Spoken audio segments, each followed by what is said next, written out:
Glute pain that just won't go away?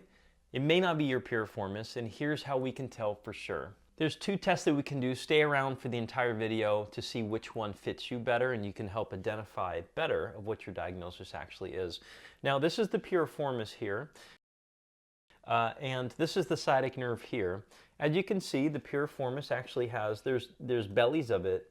With some people, the nerve actually goes between them, and it originates at the spinal nerve roots right up into here. Now, for some people, it's underneath. Either way, though, the way the piriformis tends to create any leg pain is that it tensions onto the sciatic nerve and it creates pressure on it. So part of the testing that we could do is we can figure out, number one, is if taking a slackened position decreases the pain, there's a higher probability that it is actually the piriformis. But if you do an intervention for the back and not the piriformis and it makes you feel better, then it may just be spine referral, which is creating tightness of the piriformis as well and creating some local pain. Now, this is a slackened position for the piriformis. I'm very relaxed in this position. I'm not tensing up at all. And so it actually kind of lets it relax and it takes pressure off of the nerve.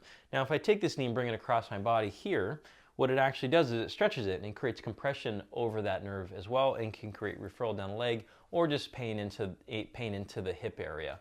But generally, if you can be in this position and you feel okay in it, most of the time piriformis syndrome is still on the diagnostic list, but there's many tests that you can do as well.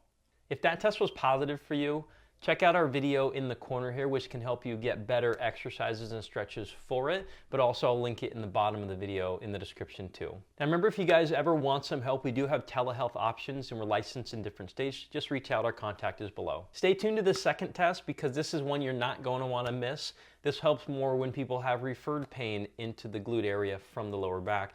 And this is footage from an older video where we have almost 1 million views on it. It's been up on YouTube for a very long time. Watch it and I'll come right back. Actually, what I want is I want this area and below basically to be paralyzed and not helping that at all.